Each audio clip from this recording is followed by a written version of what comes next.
Halo, Assalamualaikum warahmatullahi wabarakatuh. Perkenalkan nama aku Bunga Nesri dengan NP15 2024 Dari video ini tuh aku bakal jelasin tugas 4, dimana tugas 4 itu bakal mengelola berkas menggunakan perintah di terminal. Terminal yang dipakai itu pakai OpenWorld. Oke, di sini aku bakal jalanin dulu open nya. Kita tunggu sampai prosesnya selesai.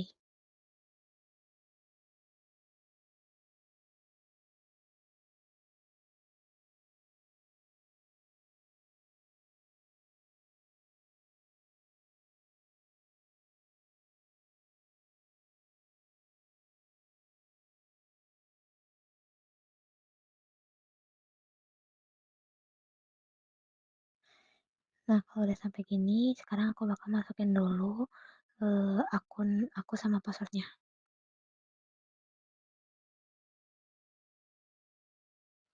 Nah, sekarang kita lanjut ke arahan yang pertama. Di sini tuh kita bakal buat folder dengan nama lab komputer, di mana dalamnya juga bakal ada 3 folder lagi. Jadi kita bakal pakai perintah mkdir atau make directory.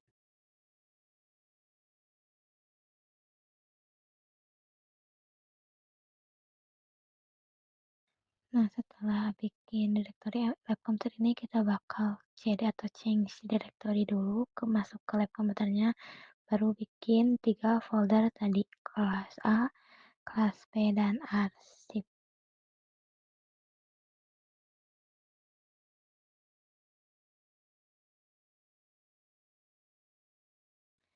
Nah, setelah dibuat, kita bakal lihat pakai perintah ls atau list, apakah folder-folder yang kita buat tadi di lab komputer itu bakal ada. Nah, sekarang ada. Terus kita bakal lanjut ke perintah kedua. Di perintah kedua ini kita bakal bikin 3 file di dalam folder kelas A yang udah kita buat sebelumnya.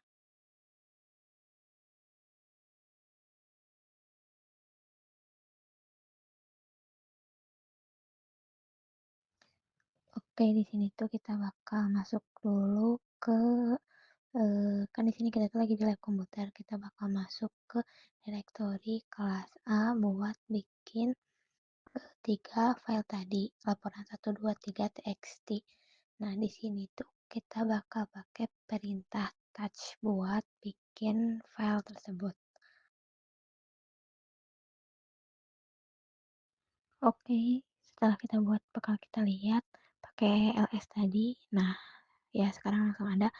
Sekarang kita lanjut ke perintah selanjutnya. Kita bakal salin semua file dari kelas A yang tadi ke folder kelas B. Di sini aku bakal pakai command cp atau copy paste. Kita bakal copy paste semuanya. Jadi laporan pakai bintang. Bintang tuh buat mengeksekusi semuanya. .txt. Di sini tuh bakal kita masukin ke kelas B.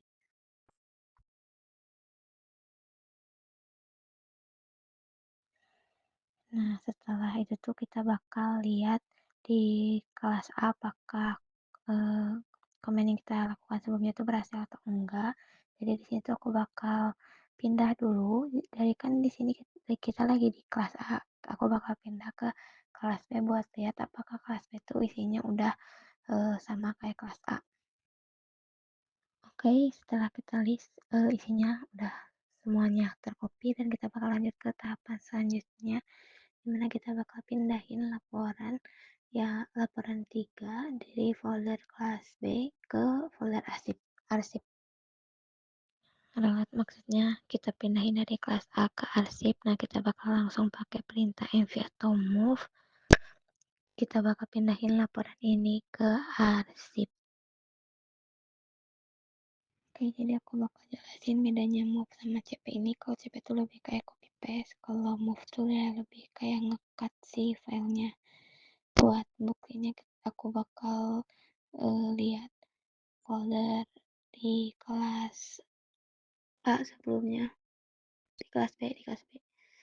Apakah yang tadi kita move tuh ada tuh enggak? Kita pakai perintah list. Oke, dan ternyata nggak ada. Sekarang kita bakal masuk ke arsip, apakah yang tadi kita move tuh ada atau enggak. Nah, sekarang ada. Oke, sekarang kita bakal lanjut ke tahapan 5 yang ini. Nah, kita tuh di sini bakal nge-rename laporan 2 di kelas B jadi laporan fix.txt. Kita bakal masuk dulu ke kelas B.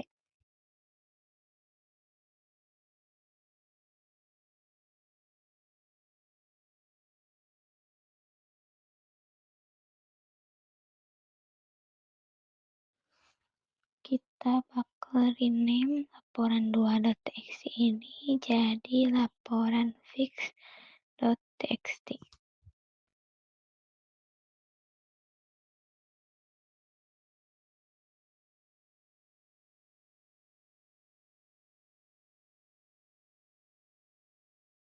Untuk perintahnya tuh sama, kita bakal pakai move.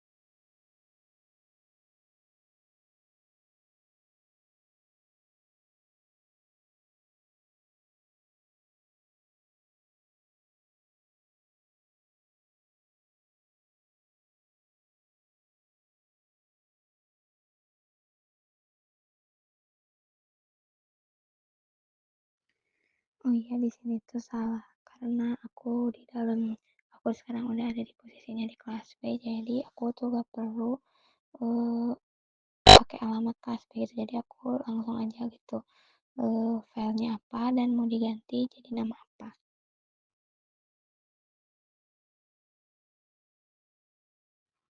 Oke, siap, berhasil, dan kita bisa lihat di sini namanya udah berubah jadi laporan fix.txt.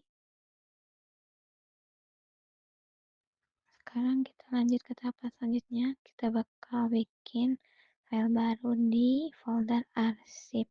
Oke, kita bakal bikin dulu foldernya, baru ke tahapan selanjutnya.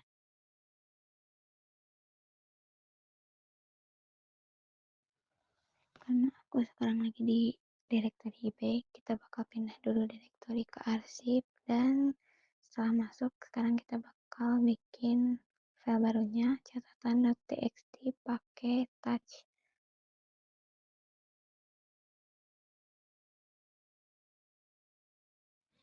Kita lihat dan ternyata langsung ada. Sekarang lanjut, kita masukin keterangan di dalam catatan txt-nya tuh. Catatan keterangannya itu laporan hasil praktikum minggu pertama. Kita bakal pakai perintah echo.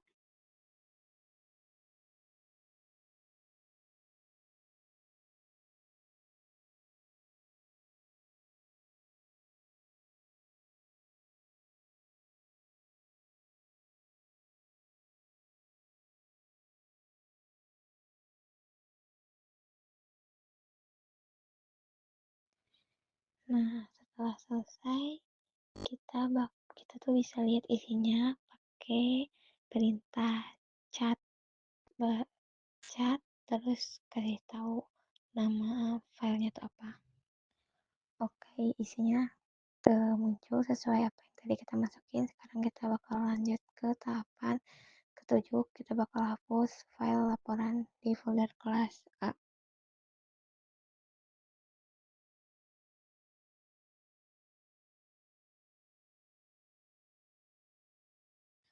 Untuk menghapus atau ya remove file yang ada di folder, kita tuh bakal pakai perintah rm atau ya remove.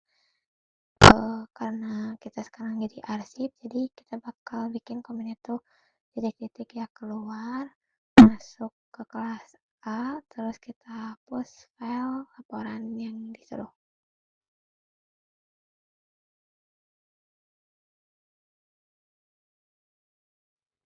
Oke, sekarang bakal kita lihat apakah file yang tadi kita hapus tuh udah terhapus atau belum, kita bakal masuk di kelas A dan di list ternyata ya gak ada. Oke, berarti berhasil.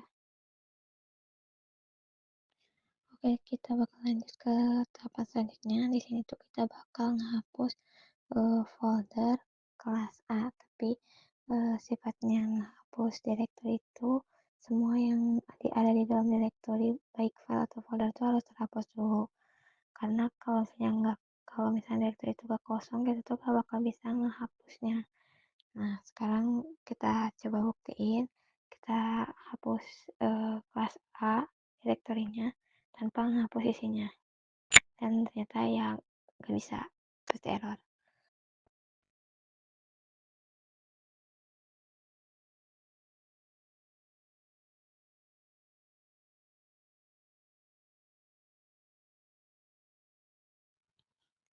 Jadi kita bakal hapus dulu semua yang ada di kelas A pakai remove bintang.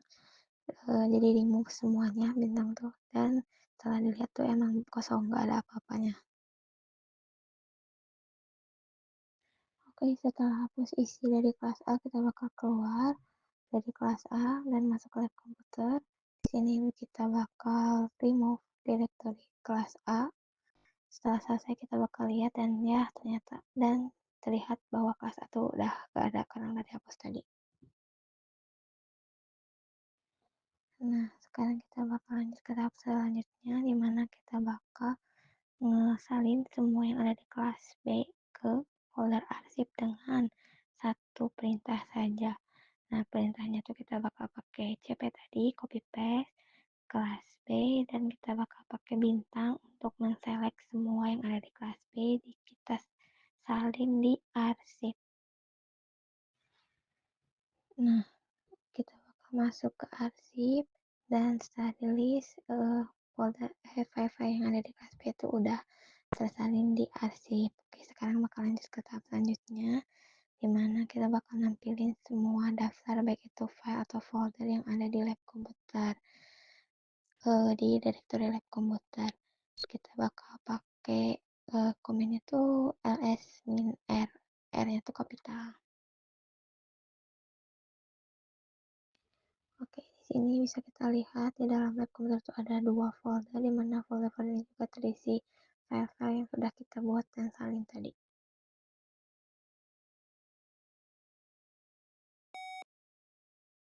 Nah, lanjut ke tahap yang paling terakhir, kita tuh bakal mengotak-atik hak akses menggunakan chmod. Chmod tuh ya change mode. Kita bakal chmod tuh banyak jenisnya juga gitu. Ada yang khusus, ada yang bertempat, khusus cuman read doang, ada yang 77 bisa buat create, write, dan eksekusi. Jadi aku bakal coba dulu salah satunya. Untuk pertama, aku bakal coba untuk jamat 44, dimana ini tuh filenya hanya diberi akses untuk dibaca saja.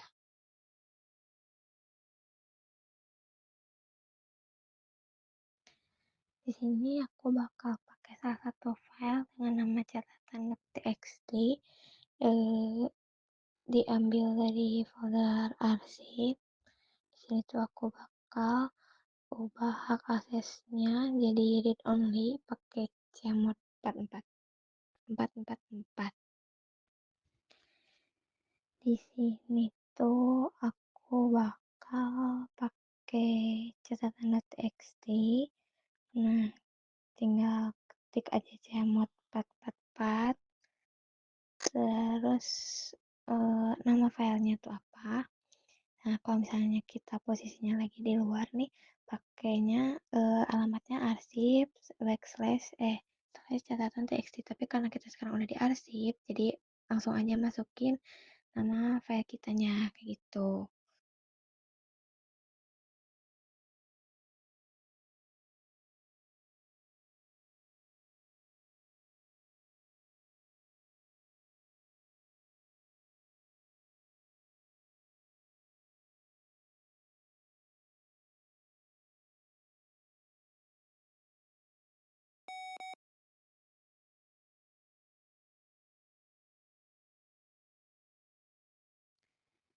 Oke, setelah bisa nih, kita bakal pakai perintah ls-l, di mana perintah ini tuh bakal memperlihatkan eh, hak aksesnya tuh apa aja gitu dari si Hamlet ini tuh ditunjukkan lewat simbol-simbol. Di sini tuh ada R yang paling kiri tuh, ya, maksudnya R tuh read. Nah, jadi hanya bisa baca aja. R paling kiri itu untuk pemilik yang pembuatnya, terus yang di tengah itu untuk user lain, atau yang di paling kanan itu untuk yang lainnya gitu. Jadi semua yang mau mengakses file ini tuh cuma bisa baca aja.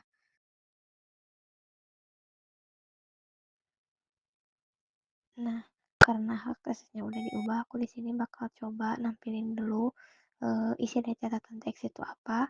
Terus aku bakal coba ubah jadi apa dan apakah bisa terubah atau enggak karena hak aksesnya udah aku setting gitu. Jadi cuman read only gitu.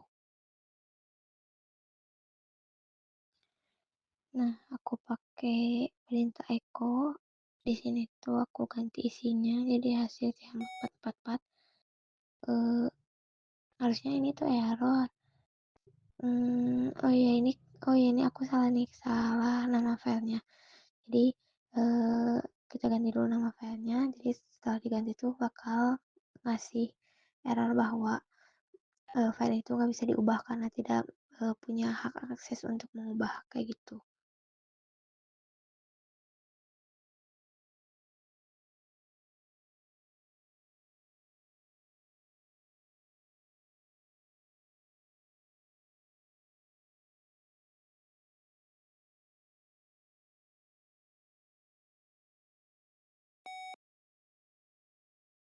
Bisa kita lihat isinya itu nggak berubah.